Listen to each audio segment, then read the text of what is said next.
इस लेसन के इंट्रोडक्शन के बाद में केमिकल काइनेटिक पढ़ रहे हैं ना अपन। इस लेसन के इंट्रोडक्शन के बाद में फर्स्ट रीडिंग लगाओ रेट ऑफ रिएक्शन।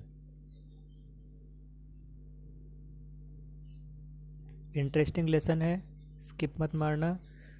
जिनकी तैयारी पिछले लेसन में अच्छी नहीं हुई उनके पीछे रीज़न यही है कि उन्होंने लेसन को स्किप मारा है ना। कर लेंगे बाद में, वीडियोज़ तो हैं, कभी भी देख लेंगे।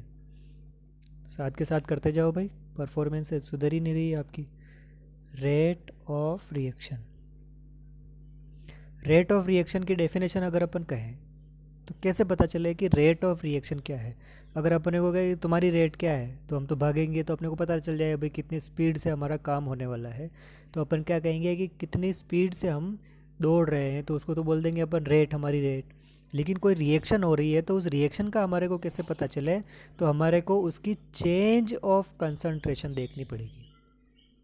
ठीक है, यानी कि हमारे को क्या देखना पड़ेगा, उसकी स्पीड हमारे को अगर चेक करनी है, किसी भी रिएक्शन की स्पीड अगर हम देखना चाह रहे हैं तो हमारे को क्या देखना पड़ेगा, change in concentration of reactant और प्रोडक्ट। प्रोडक्ट की कंसंट्रेशन देख लो या रिएक्टेंट की कंसंट्रेशन देख लो कि कितने रिएक्टेंट की कंसंट्रेशन में डिक्रीमेंट हो रहा है या कितनी कंसंट्रेशन में इंक्रीमेंट हो रहा है इन प्रोडक्ट की, विद रेस्पेक्ट टू टाइम। कितने टाइम इंटरवल के अंदर कितने रिएक्टेंट कम हो रहे हैं या कितने प्रोडक्ट बन रहे हैं। भाई रिएक्टेंट की कंसंट्रेशन कमी होगी क्योंकि कोई भी रिएक्शन हो रही है तो रिएक्टेंट प्रोडक्ट के अंदर कन्वर्ट हो रहे हैं, तो रिएक्टेंट की कंसंट्रेशन तो कम होनी है और प्रोडक्ट की कंसंट्रेशन बढ़नी है।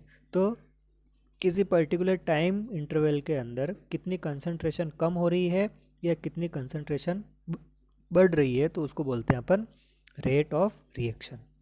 ये बात है, ये अपन ने बात कर ली। Change in concentration of product and reactant with respect to time, कितने भी किसी भी पर्टिकुलर टाइम के अंदर। तो अपन कितने तरह की रिएक्शंस को अपन स्टडी कर सकते हैं या किस किस को स्टडी कर सकते हैं और किस किस को स्टडी नहीं कर सकते हैं। तो कुछ रिएक्शंस तो होती है very fast, very fast reaction.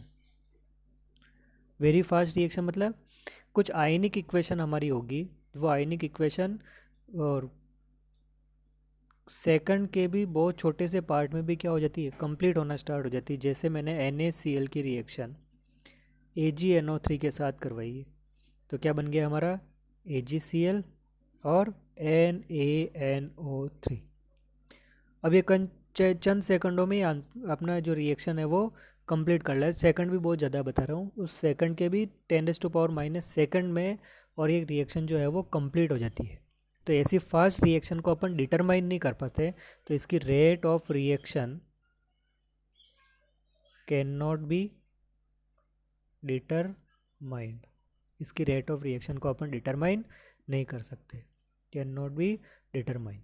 इनकी रेट ऑफ रिएक्शन को अपन डिटरमाइन नहीं कर सकते। ठीक है, तो जितनी भी आयनिक इक्वेशंस होगी उसका इस लेसन के अंदर कोई काम नहीं है।